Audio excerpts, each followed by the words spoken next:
Okay, guys, full disclosure. I did not want to like this book. And there's a whole host of reasons for that, but god damn, if it isn't one of the most touching and satisfying books I've ever read. So yeah, welcome back to my channel, Reading for Idiots, a channel for smart people who like dumb jokes or dumb people who like smart. No, that doesn't really work. Anyway, welcome home. Today, we are going to be talking about a book that made me unashamedly cry on 2 episodes of the live stream on Twitch where I was reading it. A book that took me 5 months to finish. Little Women by Louisa May Alcott. I loved this book, even though those 2 episodes were probably the hardest episodes I have ever done, just like reading it live, trying to hold it together. I was barely holding it together, trying not to break down. I guess you could say I was feeling a Louisa May all cocktail of emotions. Thank you very much. But yes, I would totally do it all over again. I wish I could actually read this book for the first time again. And I know how the book looks, okay? It looks like the literary equivalent of chamomile tea and a knit shawl. And let me tell you right now, you are not wrong. That shawl, though, is a weighted blanket for your soul. And the chamomile tea is spiked with feelings. So let's get into it. This is my no spoiler review of Louisa May Alcott's Little Women. Like, share, subscribe.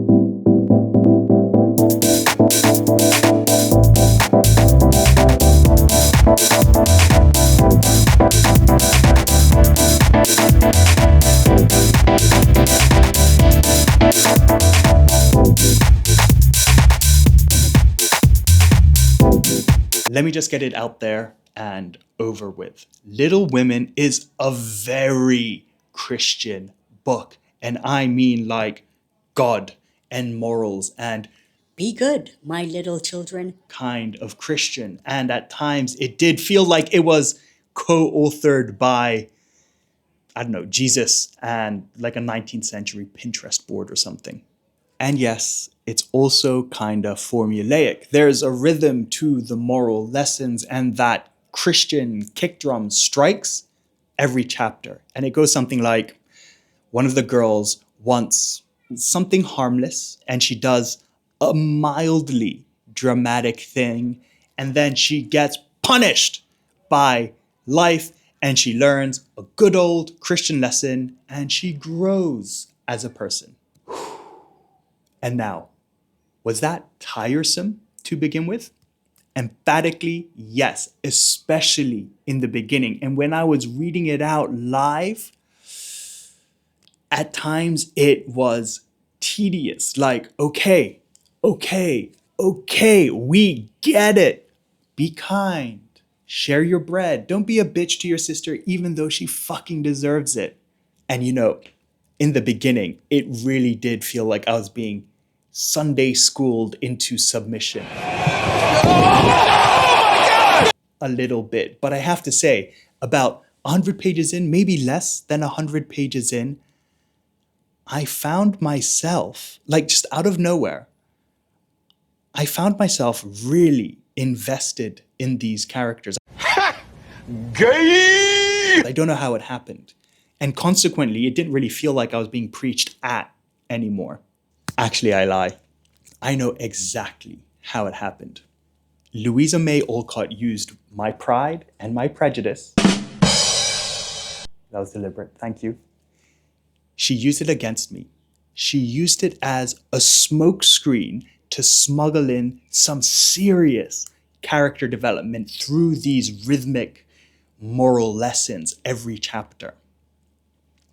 I watched these characters grow from little girls into little women And that is what got me invested in them. Like, seriously, it's incredible. Within 100 pages as well. Like, they don't become women straight away, but I've seen them grow already so much in the first less than 100 pages.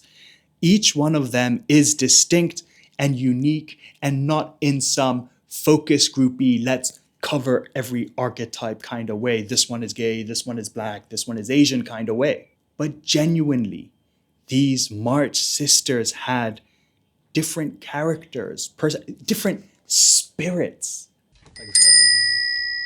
Eldest Meg, Hermione Granger, who's all about doing things properly and by the book. And then you have Jo, who's like a chaotic gremlin tomboy who's got main character energy, but that's kind of forgivable because the book is kind of from her point of view, and maybe Louisa May Alcott is her. Plus, she has minor, hilarious rage issues. And then there's Beth. Beth is the sweetest of them all. She is God's rosiest cheeked angel. But the thing is, she was sent down here to test our emotional fragility. And finally, there's Amy, who is basically an Instagram influencer born 150 years too early because she is petty and she is ambitious and she is artistic, but maybe you want to substitute the R for a U, and occasionally she is fucking insufferable. But hey, seriously, Amy, she has some moments where I was like, whoa, where did this maturity come from? Actually, all of them have moments like that.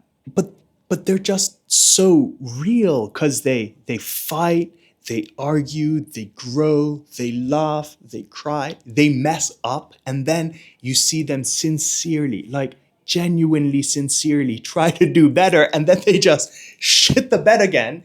And honestly, it's so remarkable. It is and I hate I'm gonna say this, but it's remarkable how modern these March sisters actually feel. Because you know how like these old books, they can kind of feel dry and flat and like stale, like they're written by a dusty marionette doll or something, right? Little Women is not that, okay? These girls breathe. They scream. They throw hairbrushes at each other and they collapse on a heap on the couch on top of each other and show affection in such a real way. They really do feel like real people. And after you spend 400 pages with them, by the time I finished the book, they felt like my people, you know? Also, not to mention Timothy Chalamet. Can I get a Chalamet? Hey, Chalamet! Oh, Chalamet! A good Chalamet to you, sir! Or as Joe calls him, Teddy. Teddy is not just your token male character. Teddy actually has his own arc, which is whole and complete on its own. He's sort of like the chili you add to a dish to elevate it. Teddy gives Little Women a whole other dimension. And yes, admittedly, even as I was reading it in the beginning, I was thinking that he's just been thrown in there to appease the 1800 gods of patriarchy. But, and this sounds so strange to say, Teddy's my boy, man. By the end of the book, I found myself feeling proud of what Teddy became. Anyway, what I actually wanted to talk about next was, before fucking Teddy gate crashed it, was the atmosphere of Little Women. Little Women is warm. Oh, it's so warm and it's so welcoming and it's so soft. You've probably heard me say this a lot, but great writing creates an atmosphere. For lack of a better word, it creates a vibe, and the words trigger it, kind of like how you smell something and then all of a sudden sensory memory, you just remember a whole bunch of things. You know, what's it called? A Proustian moment, right? And the words trigger that vibe, that atmosphere, and all of a sudden you're in this world that the author has created that's so rich and lush and replete. And the world, the vibe, the atmosphere that Louisa May Alcott created is one of tenderness and warmth and softness and like the better angels of human nature kind of kindness. It's a cozy vibe. And yes, I hate myself for saying that also, but I'm doing it for the SEO, baby. But it's not a book where bad things don't happen, because spoiler alert, bad things certainly do happen. But there is a real sense with this book, with its cozy vibe, there's a real sense like, it's like the book is wrapping its arms around your shoulder and just saying something like, I know, but we're gonna get through this, okay? And cynical old me, even cynical old me, believed it. And it happened. Yeah, I know, it sounds kind of gay, but like seriously. And also, I think that's why, as I was reading it, I felt like it was okay as I was reading it live to allow myself to be that vulnerable, because the book is just so welcoming in that way. Even when I knew bad shit was coming, because let's be honest now, Louisa May Alcott is not shy with her foreshadowing. She's basically like, oi, pay attention, right? Even when I knew, or maybe because I knew bad shit was coming, either way, even when I knew bad shit was coming, it still hit hard. Like getting punched in the face with mittens. It's like soft and devastating. Yes, you will totally see where the story is going. You might even feel smug about it. Maybe I did. But here's the thing. Even when the story goes there, because you know how like in movies, sometimes when the story gives you what's expected, you just feel like let down. Even when the story goes there in Little Women, what I ended up feeling was extremely satisfied. And I don't know how Louisa May Alcott does that. I don't know how she achieves that, because it's genius. It's actually like really rare. I don't know if I've ever encountered it before. And my best guess is it's probably some kind of function of that vibe and atmosphere and warmth and welcoming and tenderness that she created in the book itself. In the end, when Little Women ends, it ends exactly how you think it's going to end. There's no late, dramatic third act twist or a gotcha moment. When Little Women ends, the ending is, it's deserved, it's earned, it's fulfilling. I was 100% satisfied. I'll tell you what it's like. It is like baking bread. Little Women is the literary equivalent of watching the dough rise for hours through the oven window, or in my case, for months, and then finally getting to take out your perfectly golden, aromatic loaf, putting it on the counter, and being able to enjoy it. You so saw it coming and you just waited, or just read on, maybe even a bit impatiently at times, and still, when you got what you got, it was way better than you thought it would ever be. That is Little Women. Let's just quickly talk about Louisa May Alcott, the author herself. She was born in 1832 in Pennsylvania, but then grew up in Massachusetts in a house full of idealism and poverty. Her dad, Bronson Alcott, was an educator, writer who was very good at having thoughts, but very bad at having money. And her mother was Abigail Alcott, or Abba for short.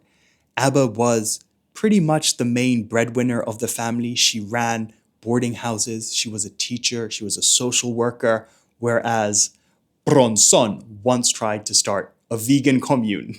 So yeah, by all accounts, and I mean this seriously, by all accounts, they were a really progressive family. And as you can imagine, both parents had a massive influence on baby Louisa May. Also, they were all really close. In fact, Louisa May Alcott died just 2 days after her dad passed away on the 6th of March, 1888, when she was only 55 years old. Louisa May was a teacher. During the war, she was a nurse. She also published sensational pulp stories to make ends meet. Basically, think of gothic horror murder porn. She had range, basically. So the copy of Little Women we have today is actually comprised of 2 parts, and they were published just over half a year from each other. The first in September 1868, and then April 1869.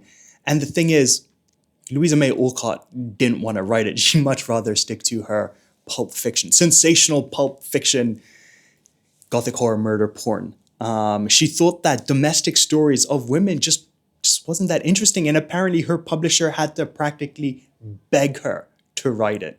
So reluctantly, you can imagine, she penned part 1, and such was its success that part 2 came immediately afterwards, and she even created the Little Women literary universe. Good Wives came out in 1869, Little Men in 1871, and Joe's Boys in 1886. So, that's it, guys. That was my no-spoiler review of Louisa May Alcott's Little Women. Is it perfect? No.